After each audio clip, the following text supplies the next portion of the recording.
Hello, welcome in another important video. And in this video, we are learning about what is blockchain.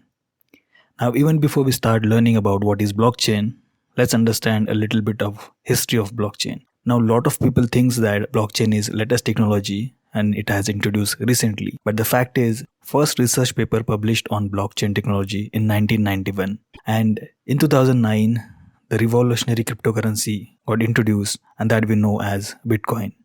Now, since then, cryptocurrency is became a form of investment and blockchain technology exploded. In recent times, we found new use cases of blockchain such as decentralized financial applications, non-fungible tokens, and smart contracts. Now let's come back to our main question, which is nothing but what is our blockchain?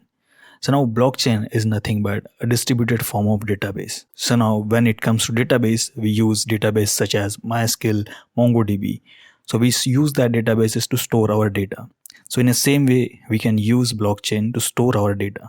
Now to keep our data secured, blockchain stored information electronically in digital format. And to maintain the decentralization of storage, blockchain use multiple nodes, and each node updates themselves with exact same copy of blockchain. And whole use case of this blockchain technology is decentralization.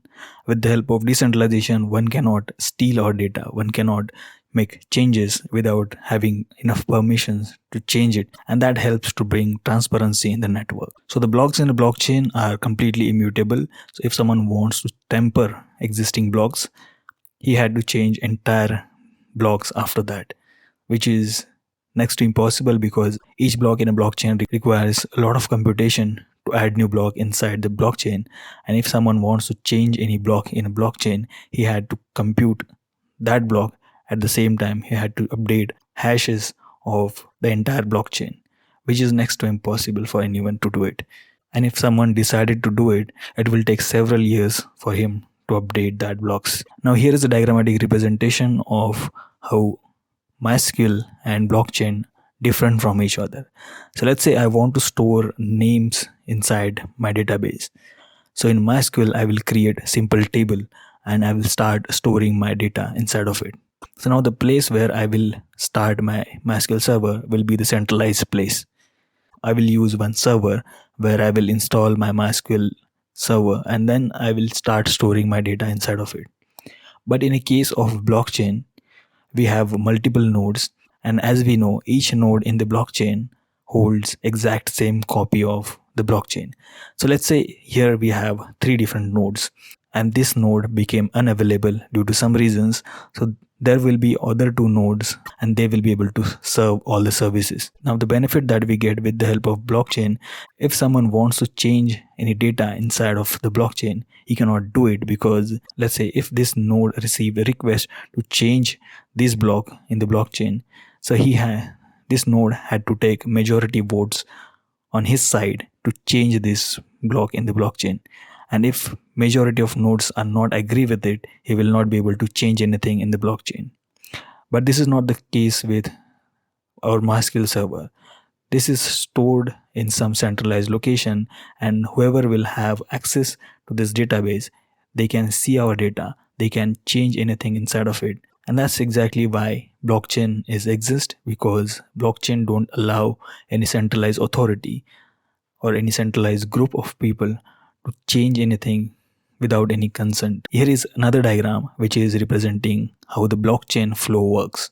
So let's say if someone initiated a new transaction in the blockchain, that transaction will get transferred in the network of peer-to-peer computers. So now as we saw, there will be multiple nodes in a blockchain. So any one of this node will receive this request, and there will be a miners who will fetch that request. And in order to add a new block inside the blockchain, miners will have to perform complex mathematical operations, and that is what we call as proof of work. Once miners are done with the computation, they will ask nodes to add that block inside the blockchain. And if the majority of nodes in the blockchain verifies that proof of work, they will add that block inside actual blockchain. And this is how your transaction will get complete. Now here is the 2 key components in a blockchain. First one is a block, another is node. So blockchain name itself suggests its implementation. So there will be a chain of multiple blocks. So now each block hold different information, and the first block gets added in the blockchain. At the time of deployment, we call it as a genesis block, and all the other nodes will get attached with genesis block. And the last block in the blockchain we call as latest block. Now the question is, what is a block? So in a blockchain, we use a block to store our data. Each block in a blockchain holds three important type of data. First is the data that we wanted to store inside the block. Second is hash of a current block, and then hash of a previous block. So for the genesis block, hash of a previous block will be 000. So now block 2's previous hash will be the block 1's hash, right? So now this is how each block will get connect with each other, and if someone wants to change anything inside of this block, hash of this block will get changed, and eventually this entire blockchain will become invalid. Change. This is the reason why we call blockchain as one of the most secured way of storing data, because once the data is inserted inside the blockchain, we cannot change it as long as we have majority votes on our side. And there is another key component, which is nodes. Okay, so black dots, as you can see in this diagram, we can call it as nodes, and each node will have exact same copy of blockchain. So let's say if this node became invalid or unavailable for the users, these three blocks will be able to serve all the requests to the end users. So this is the basic introduction of blockchain. We will see each and every single concept in detail, one by one, in our upcoming videos. For now, I think that's it for this video. Thank you very much for watching. See you in the next video.